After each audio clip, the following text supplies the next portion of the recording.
Last video, I left you with a question. Why are time-worn components selling for 20 times their normal price? In this video, I'll answer that. Time-worn components are a level 103 invention material that give 4 different perks: Equilibrium and Ruthless for combat, and Fortune and Prosper for skilling. It's most commonly used to create Equilibrium 4, Ruthless 3, and Aftershock 4, Equilibrium 2 perk combos. Aftershock 4 Equilibrium 2 only uses 3 components per attempt, and it's about a 1 in 4 odds, so only 12 time-worn components are used to obtain it on average, not a very big sink. Equilibrium 4 Ruthless 3, on the other hand, does take a while to get. It uses 8 time-worn per attempt and has a 1 in 19 chance. That's about 152 time-worn components on average. Unfortunately, the perk isn't useful for many bossing situations, and it's better for Slayer or power leveling combat, so the perk isn't exactly commonly sought after. When Necromancy came out, there was a spike in all ancient invention materials as everyone, me included, scrambled to perk out their new gear. However, we quickly learned that the Equilibrium perk is actually really bad with Necromancy. Due to the small damage ranges of Necromancy abilities, Equilibrium 4 is barely a 1% DPS buff compared to around 5% for traditional combat styles. Now, with the beta changes being tested, other styles are becoming more like Necromancy, and Equilibrium is just getting worse and worse. Basically, things are looking pretty grim for time-worn components.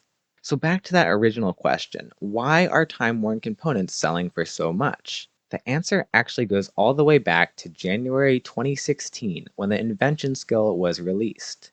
For those of you who played back then, you'll remember watching the high scores and seeing Lei Mi and Scuzzy blitz to 200 million XP in under a week. They did it with hand cannons, malevolent, and billions of spare GP. Basically, every time you used high-level components in a weapon gizmo, it gave a fat stack of experience. Hand cannons gave 7 explosive components per disassemble, and Malevolent gave 7 undead components. Filling a single weapon gizmo with 5 undead components was 35k XP. Here's a clip of Scuzzy going over the method he used after it was nerfed. They nerfed it twice. First it was half, and then it was half again. So we have 4 of these, and then we have 1 of these. So right now here we get the exact same thing, success, and it's 12 250. And then we could just repeat this, and if we had a full inventory, we would just get XP drops upon XP drops. Obviously, Jagex nerfed this into the ground, and Invention has been all about leveling up gear since. Then, in March of 2020, Jagex added Ancient Invention to the game. This allowed us to add 9 components to weapon gizmos instead of the previous 5, however the XP per material in the gizmo was still nerfed into the ground. What people didn't realize then, and still don't know today, is that 2 of the new invention materials added to the game, vintage and time-worn components, don't behave like the other materials. Instead, they function much like explosive and undead components did on the release of Invention. Every single time-worn or vintage component used in an ancient weapon gizmo gives 3.5k XP. If you fill all 9 slots with them, that's 31,500 XP per gizmo. And that's just the base XP. Even better, unlike before where you had to disassemble every item one at a time, you can buy bulk crates on the GE to get a massive stack of vintage, time-worn, classic, and historic components to make and fill all the ancient gizmos your heart desires. On top of that, the experience received from filling a gizmo is modified by all your usual bonus XP modifiers, including double XP week. The only 2 downsides to this method are you can't do it until level 77 when you can use an extreme invention potion to boost to level 94 for vintage components, and it's somewhat expensive. However, it's cheaper than the top viable methods for many other skills, so it's an outstanding option if you want to blitz to higher invention levels. Personally, I just train normally, but if you're in a hurry for the best perks, this may be the way to go. Now I'll explain the full method, break down the XP per hour, and give an approximate cost per hour, although the cost may change wildly in the future as we determine by time warrants going for 20 times their normal price. The method first works at level 77 Invention as long as you can boost to 95 Herblore to make extreme invention potions. The potion boosts your level by 17 for 6 minutes, allowing you to unlock the blueprints for Ancient Invention and Vintage components. Vintage and time-worn components give the exact same amount of XP despite being different level materials. For this method, use whatever's cheaper and you have access to.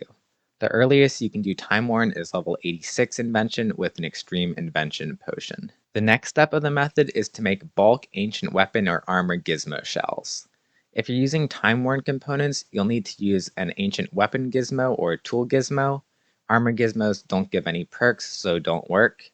Vintage can be used in any type of gizmo, but I suggest using armor gizmos at higher levels so you can get Relentless 5, Crackling 4 combos. The odds are pretty bad until you get to about level 110 or higher and use an Extreme Invention potion, so I just stick with whatever's cheapest to train with. Ancient gizmos are super fast to get components for. You can buy large crates of classic and historic components and disassemble them for thousands of components in seconds. Then for uncommon and common materials, you can disassemble Elder Rune plus 5 plate bodies for armor gizmos and Elder Rune plus 5 2H swords for weapon gizmos. You'll have components for hundreds of gizmos in under a minute. Next, you need to subscribe because let's be real, no one else is dropping methods like this. After that, just craft all the gizmos you need. This is the slowest part of the method because you're limited by the invention workbench speed. After that, you want to get every single XP buff available to you. If possible, only do this on double XP weeks. Make sure you have a full pulse core buff, incense sticks, clan avatar, premier artifact, refer a friend, personal Valentine slam, and coin flip. Any buff you can think of that will work for your character. It's not a cheap method, so the more buffs you have, the better. Then comes the fun part, filling the gizmos. You'll click on your gizmo, stuff it with either time-worn or vintage components, and create it. Next, spam click the repeat button until your inventory is packed. After that, right-click a gizmo and disassemble all. Make sure to bank any of the gizmos that you want to keep first. With double XP and a few other buffs, I was getting 53,000 XP per gizmo created. This was not even close to the maximum amount of buffs possible, but it's a great baseline for the method. For a full inventory of gizmos, I get 1.45 million XP. It takes a bit under 2.5 minutes to make 27 gizmo shells, fill them, and disassemble them. That puts the method at 37 million XP per hour. It might be possible to die in the red portal with gizmos to lose them faster, but that's sweatier than I wanted to calculate in this video. If you take out the time to make the gizmo shells, which you can do with your double XP weekend timer off, the method is nearly 90 million XP per hour. Now, the cost. If we go off GE prices, it's roughly 700k per gizmo, which is only 13 GP per XP. Obviously, with me sharing the method, things might get crazy for a bit, but honestly, it should balance out well with archaeology people making cash via my previous video. Will Jagex nerf this? Probably, but honestly, it's not too bad in my opinion.